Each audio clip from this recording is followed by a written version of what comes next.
This episode begins with the ninjas practicing their element shurikens, starting with water. Prest and Brody kind of immediately get it. Sarah sort of gets it a little. And then Calvin and Haley result in comical bad effects. And then everyone runs away when Brody suggests they test out fire. Later, there's a roller skate contestant. Victor and Monty try fighting the monster to comically bad effect. Boom makes new frog blasters. Later, the ninjas fight, but then suddenly Ripcon teleports down and defeats the contestant. The ninjas are like, thank you. And then suddenly Ripcon just starts beating up the ninjas, especially Brody, laughing the whole way.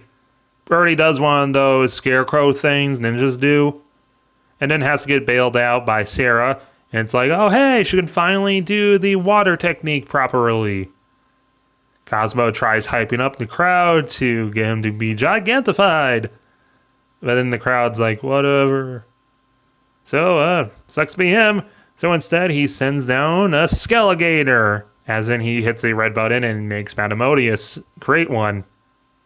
After that's dealt with, Madamodius kind of chews out Ripcon in her office or whatever. And Ripcon says he doesn't care. He'll do what he wants when he's bored, and that's the bottom line. The gang all gets smoothies and starts hanging out. Boom got everyone new communicators, and he had them all customized to be shurikens. Isn't that cute? Calvin's trying to restore Brody's dad's old truck. Mick tells them it's all just in the technique and belief you can do it. Brody basically brags that he's been training to be a ninja since he was a baby. He can do basically whatever. And then Preston's like, it's sort of like magic. And everyone like laughs at him like, yeah, right, magic.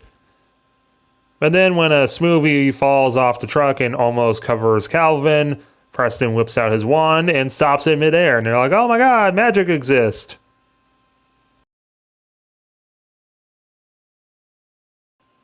This episode begins with Preston introducing the fact that before his dad made him move back to Summer Cove, he spent most of his life living in Briarwood, where he attended Briarwood School of Magic and Demonics, where he excelled in good magic taught by Chip Thorne, the yellow Mystic Force Ranger. Later at school, a nerdy girl praises Brody for sticking up for himself to Miss Finch. And Brody introduces himself, and then she introduces herself as Jana Kokonoe. But most people can't pronounce her name, so most people just call her Coco. And then Victor Vincent comes in and just calls her a nerdy girl. And Brody gets all fiery and tries to defend her. And Victor is like, whatever, Brady, icky. They're both ready to fight each other, but then the bell rings and this ends before it starts. But then at lunch, Preston embarrasses Victor Vincent with some magic tricks for Coco. Later, Turtle Monster. It has like slow-mo gas it emits that makes everyone but Brody and Preston slow down. So now the two have to stop the monster, and they're kind of competing with each other at this point. And then later, when it's gigantified, it tries escaping during the fight, so Brody rushes after it. But then he realizes Redbot can't fly. And everyone's like, what an idiot. So Preston has to go save him. He scolds him for being so reckless. And then he uses his powers to create the Shuriken Megazord Dragon form. Brody's a little annoyed that he can do this, apparently. But they still defeat the monster, and now the Red and Blue Ranger have a kind of rivalry going on.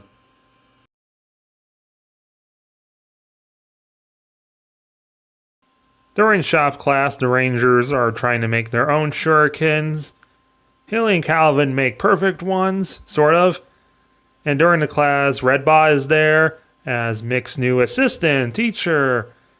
And then Monty's like, hey, look, cool, a robot. And then Victor is like, yeah, it doesn't look too humanoid. Can't be a Hartford. Must be a Zaya. Our teacher's so poor.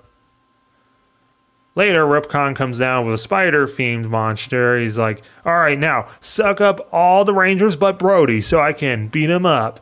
And then the spider proceeds to suck up everyone but Calvin. And then Ripcon's like, Brody's the red one, you bloody idiot, and like beats the crap out of him, letting Calvin escape. During this, he makes his way back to Boom and explains the situation. Calvin's a little defeatist at the moment, but Boom tries to ensure him. Then Calvin reminds him he's not good with the element shuriken. And Boom is like, well, you just have to think really hard about it. And Calvin's like, I have a hard time thinking about stuff, you know? And then Boom's like, well, you're into cars, yeah. So, like, for fire, just think of, like, a hot rod. Water, think of an amphibious car, you know, one of those cars that can drive on water. Wood, think of an all-terrain car. Metal, think of just cars in general. And earth, think of like a Jeep, yeah. And then they test this out, and Calvin gets it, and he's like, all right. And then he goes to energize his shuriken he made in shop class, and it turns into a motorcycle shuriken. So the plan is Calvin is going to fight the spider a little, and then get sucked in with his motorcycle, save the Rangers by basically revving around and driving around his motorcycle in the spider, giving him indigestion, which will vomit out the Rangers. And it works. And then, like, Calvin and Haley helmet kiss. They, like, touch the tops of their helmets together.